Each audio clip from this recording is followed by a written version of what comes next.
Animais das Ilhas Galápagos ou adaptam-se ou morrem. O aquecimento do planeta ameaça as espécies das Galápagos que inspiraram a teoria da seleção natural de Darwin. Duas iguanas marinhos não parecem importar-se com uma parente sua mumificada, provavelmente morta de fome, na Ilha Fernandina. Endêmicos das Galápagos, estes lagartos alimentam-se de algas junto da costa. Os machos de maior porte mergulham no oceano. As algas que as iguanas consomem morrem em águas quentes, tornando os demônios da escuridão de Darwin susceptíveis às alterações climáticas.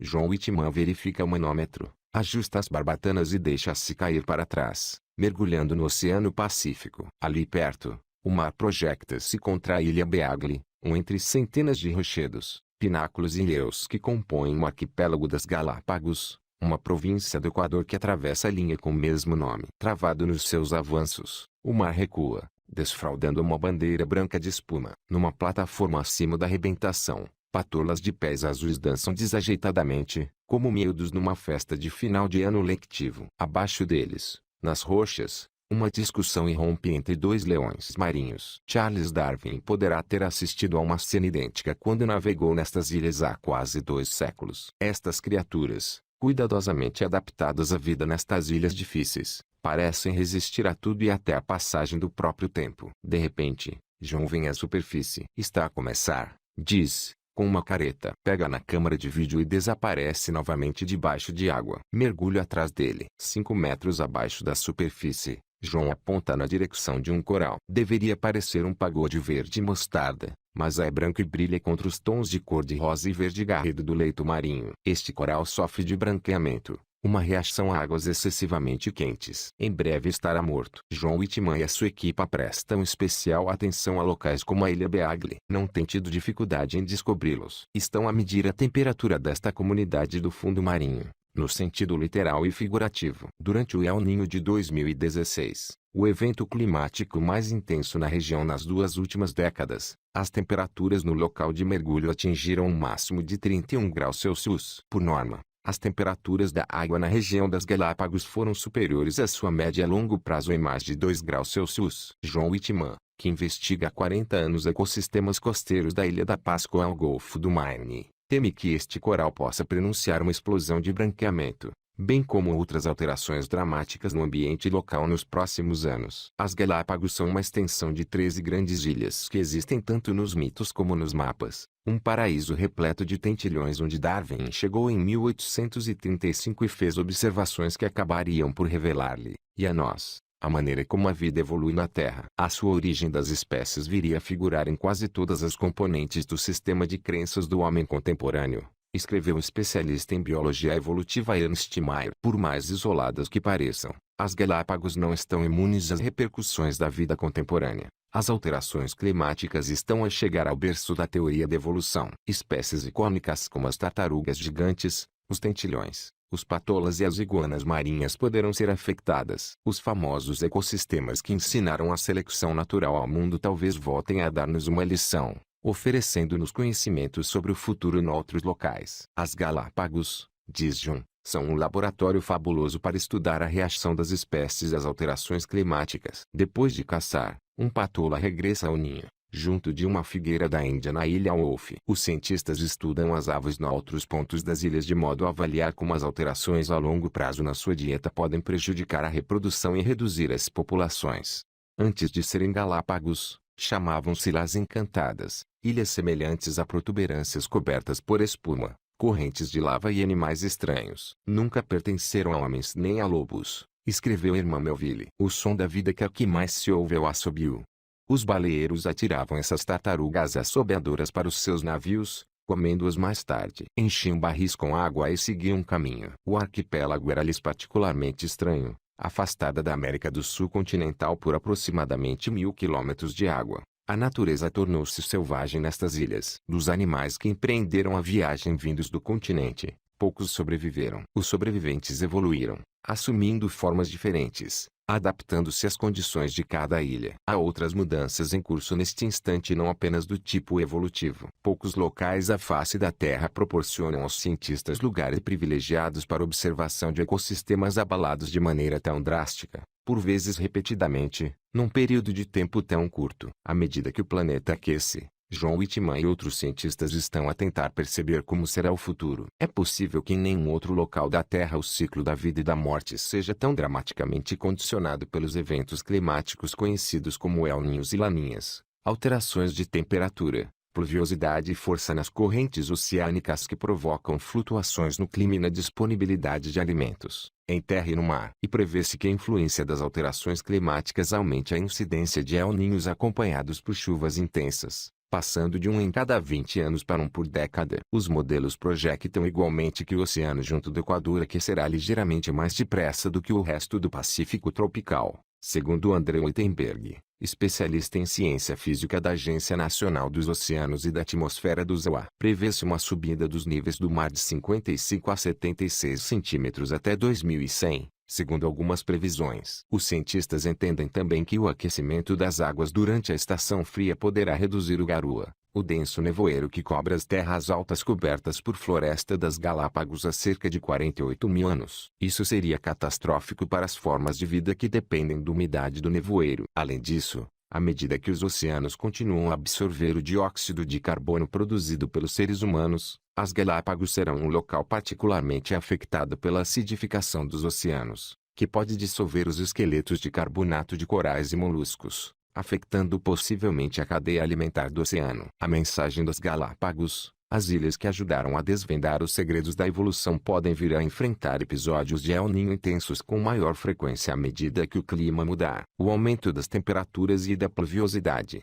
acompanhado pela subida do nível do mar, criaria novas pressões. Conseguirão as espécies adaptar-se? Entretanto, John Whitman e a sua equipa esperam que o branqueamento dos corais a que tem assistido em redor das ilhas se intensifique devido à elevada temperatura da água provocada pelos El Niños. Com o desaparecimento de alguns habitats, os peixes e outros organismos marinhos que dependem dos corais ficam com menos abrigo e fontes de alimentação. Um ecossistema rico empobrece e não resiste tão bem aos choques climáticos, incluindo choques adicionais provocados pelas alterações de clima. Para agravar a situação, as ilhas estão sob pressão de uma demografia crescente, cerca de 25 mil residentes e uma multidão de cerca de 220 mil turistas por ano. Até agora, os animais e as plantas das Galápagos têm sobrevivido a este equilíbrio precário, mas as agressões talvez estejam a acontecer com demasiada rapidez e a partir de demasiadas frentes para que lhes seja possível adaptarem-se. Ancorado na reentrância de uma enseada digna de um folheto turístico,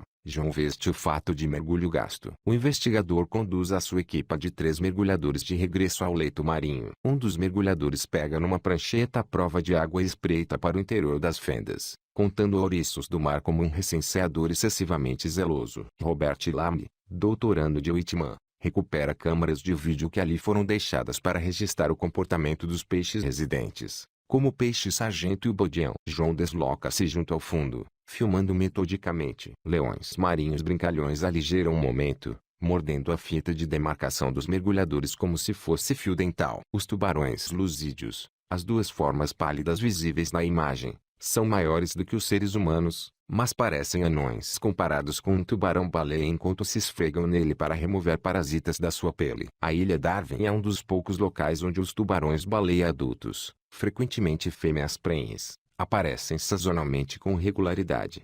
Nos últimos 18 anos, John visitou consistentemente uma dúzia de locais, uma vez a cada 2 anos, para estudar as interações entre comunidades que habitam o leito marinho e as redondezas, esponjas, corais, cracas, peixes. As Galápagos possuem dos sistemas marinhos tropicais mais saudáveis do mundo. É como uma mata em terra firme, diz. Em vez de aves, os corais acolhem caranguejos e búzios simbióticos, bem como peixes. As Galápagos são particularmente singulares e diversificadas. O motivo é simples: as ilhas são banhadas por 4 das principais correntes oceânicas, com temperaturas variáveis. A fria e profunda contracorrente equatorial, que percorre cerca de 13 mil quilômetros no Pacífico, atinge as ilhas, sobe e gira em seu redor, trazendo à superfície nutrientes que fertilizam o fitoplâncton. Por sua vez, este alimenta a restante cadeia alimentar marinha. Tudo se baseia nesta correia transportadora. Caranguejos fidalgo agarram-se a um rochedo banhado pela maré na produtiva zona intertidal da Ilha Fernandina. Conhecidos em inglês como Silent Float devido à sua agilidade,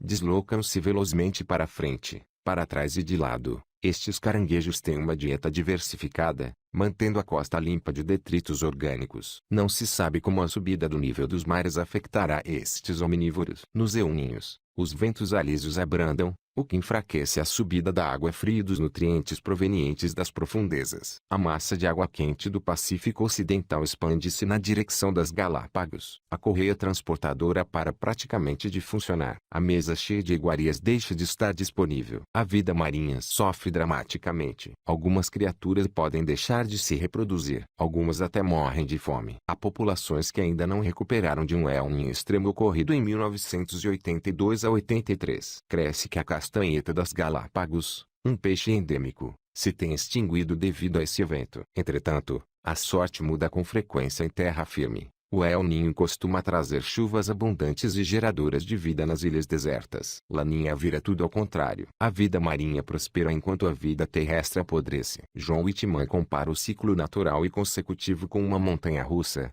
privação, recuperação, abundância, repetição. No decorrer das suas observações, as Galápagos sofreram 3 grandes episódios de El Niño. Em 2016, as águas quentes provocaram uma redução na quantidade das algas que as iguanas marinhos de maior porte consomem no mar. Se as águas estiverem mais quentes e se os El Niños intensos se tornarem mais frequentes, irão os maus momentos perturbar as comunidades do leito marinho de tal forma que elas não consigam recuperar nas fases de explosão de vida. Depois do mergulho, John mostra-me uma fotografia do coral. Normalmente, isto seria cor-de-rosa, diz. Agora parece uma camada de betão mal aplicada. As algas coralinas, que formam uma crosta sobre a qual o resto da comunidade cresce, desapareceram. John suspeita que o aquecimento das águas provocado pelo El Niño mais recente acelerou o metabolismo dos ouriços do mar que se alimentam das algas e que, consequentemente, devoraram a crosta do leito em vários locais. Entretanto,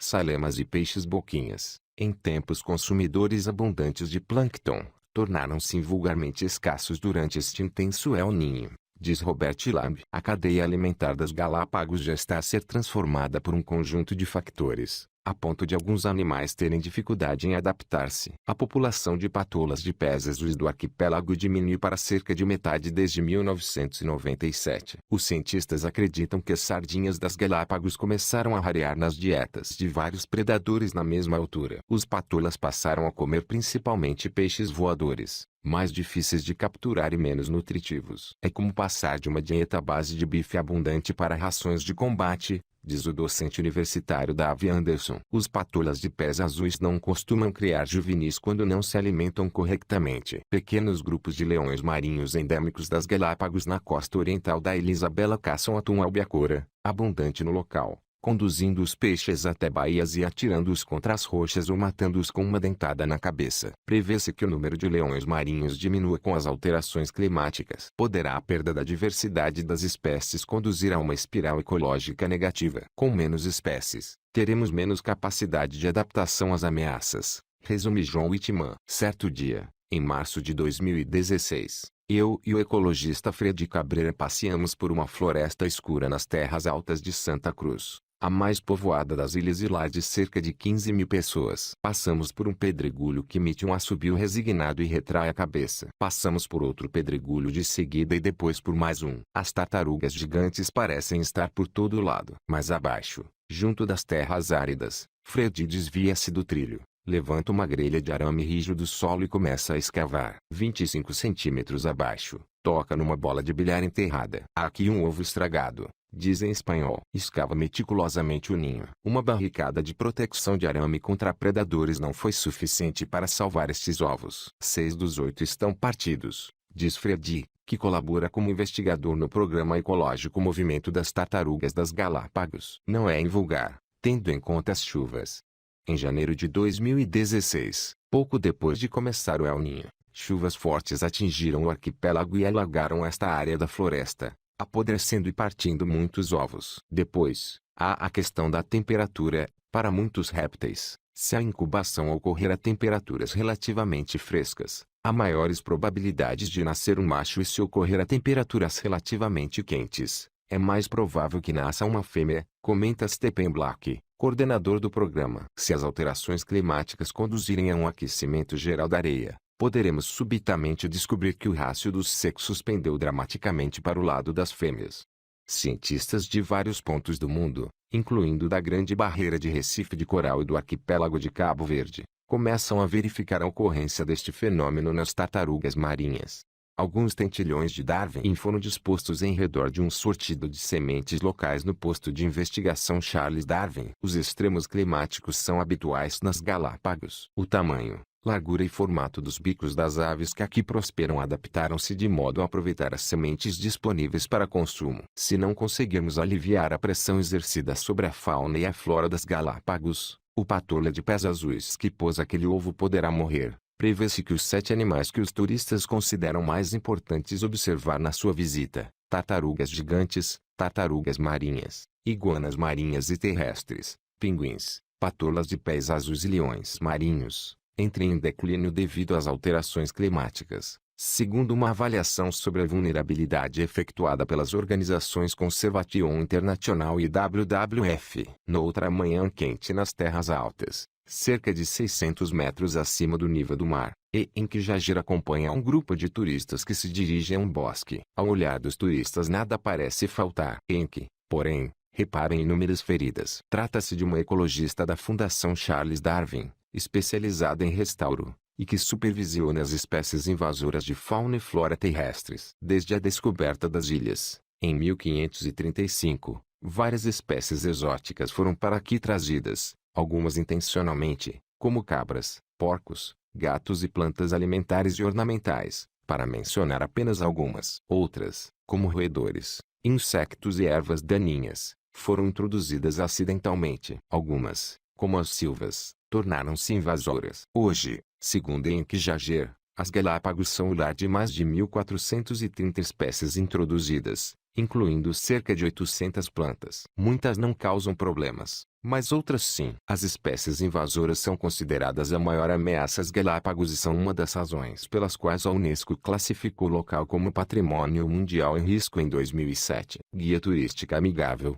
embora abordando um tema sério, e em que aponta para as Cinchona pubescens, ou as árvores da quina, uma das 100 espécies mais invasivas do mundo. Na zona mais alta de Santa Cruz, a Cinchona ensombra e reduz a presença de plantas nativas, alterando a estrutura da comunidade e causando danos a aves endêmicas como o painho das Galápagos, uma ave marinha com o hábito invulgar de escavar tocas com quase 2 metros de profundidade para nidificar. Prosseguindo o passeio, e em que observa arbustos invasores na floresta. As florestas locais albergam comunidades completas de orquídeas, musgos e aves. Resta apenas 1% destas florestas, arrasadas há 4 décadas para fins de exploração agrícola em Santa Cruz. Hoje, encontram-se protegidas, mas, nos locais onde as silvas invadiram a floresta remanescente, abafam o solo, impedindo os rebentos de crescer e os tentilhões de nidificar. Se o futuro for efetivamente mais úmido, toda a vegetação poderá ser beneficiada, mas é provável que as espécies invasoras se disseminem. Resume Enki, lembrando que estas são mais flexíveis do que as espécies altamente especializadas que sobrevivem nas Galápagos. Do outro lado do arquipélago, um bote aproxima-se da costa de uma praia isolada de areia negra em Isabela, a maior ilha das Galápagos. Francesca Cunningham sobe para bordo. Segura nas mãos uma gaiola coberta com tecido negro. A sua carga, membros de uma das espécies de aves mais raras do mundo. Francesca vai levá-los para casa. Na ilha Wolf, os tentilhões têm mais dificuldade em conseguir uma refeição do que outras aves terrestres. Para sobreviverem quando as rações já disse escassas de sementes e insectos desaparecem completamente, alguns tentilhões tornam-se vampiros. Bicam as penas das patolas junto à base e bebem-lhes o sangue. Os famosos tentilhões das Galápagos, conhecidos como tentilhões de Darwin, existem 18 espécies reconhecidas, há estudos genéticos em curso e é provável que se identifiquem novas espécies, ocupam um lugar valioso, embora errôneo, na imaginação popular como peça decisiva dos conhecimentos de Darwin sobre a evolução. Na verdade, Darwin não tomou nota das ilhas onde recolheu tentilhões e só se apercebeu da sua falha ao regressar a casa, em Shrewsbury, Inglaterra. Um dos tentilhões de Darwin é o tentilhão dos mangues, que hoje vive apenas em 2 secções isoladas, totalizando cerca de 30 hectares de floresta. Os invasores já os encontraram, ratazanas e um inseto, parente da mosca doméstica, invadem ninhos e contribuem provavelmente para a extinção local de um tentilhão cantor na ilha Floreana. A presença de larvas deste inseto nos ninhos aumenta nos anos de chuvas intensas segundo um estudo, o que pode sugerir mais problemas no futuro. Outro estudo recente concluiu que as chuvas intensas resultavam num decréscimo na sobrevivência dos pintos. Atualmente, restam menos de 20 casais reprodutores de tentilhão dos mangues transportando a sua preciosa carga. Francesca caminha descalça sobre a areia escaldante e entra numa floresta de mangues altos. A luz desvanece-se, o ar esfria. Avançamos para o interior. Avistamos um pequeno aviário de madeira. Está construído acima do solo da floresta e contém 3 câmaras adjacentes para manter os predadores à distância. Lá dentro, Francesca e os seus 3 assistentes começam a distribuir o pequeno almoço às aves. Fecham as portas do aviário. A bióloga abre as gaiolas e remove, gentilmente, 15 pintos, um a um, com apenas 4 a 8 semanas de idade e cor fuliginosa, parecem baforadas de fumo de charuto. Em poucos minutos, há 3 pintos à borda do prato da comida, conversando de boca cheia. Nas 6 semanas seguintes, a equipa de Francesca continuará a libertá-los gradualmente e a realizar outras investigações. Se não tivessem recolhido e alimentado os primeiros pintos e ovos da estação, as aves teriam provavelmente morrido e o projeto estagnaria. Nos últimos 4 anos, investigadores da Fundação Charles Darwin, em parceria com a direção do Parque Nacional das Galápagos e em colaboração com o Zoológico Global de San Diego e a organização do Wildlife Conservation Trust, têm trabalhado para aumentar esta população ameaçada. Numa cena que poderia decorrer há 10.000 anos, tartarugas gigantes descansam numa poça de lama na cratera do vulcão Alcedo, na Ilha Isabela. A temperatura da areia durante a incubação dos ovos determina o gênero destes répteis. A previsão de temperaturas mais quentes pode significar areia mais quente e um número mais elevado de fêmeas. Francesca continua preocupada. Qualquer alteração ou aumento no nível do mar poderá potencialmente destruir esta floresta, afirma. O tentilhão dos mangues prefere nidificar em mangues pretos e brancos ligeiramente protegidos do mar aberto. Não sabemos ao certo como se adaptaria se estas florestas desaparecessem. Francesca está grávida de mais de 3 meses e sente-se um pouco indisposta. Por isso deita-se no chão do aviário e observa os pintos. Ri-se enquanto as aves discutem e depois sorri. Parece ter-lhe saído um peso de cima. Estão de volta ao sítio onde deveriam estar, diz. Há muito mais trabalho a fazer. Durante alguns minutos, porém, Francesca fica deitada sob a luz sarapintada a ouvir as aves. Por um instante, ouve-se o som da vitória.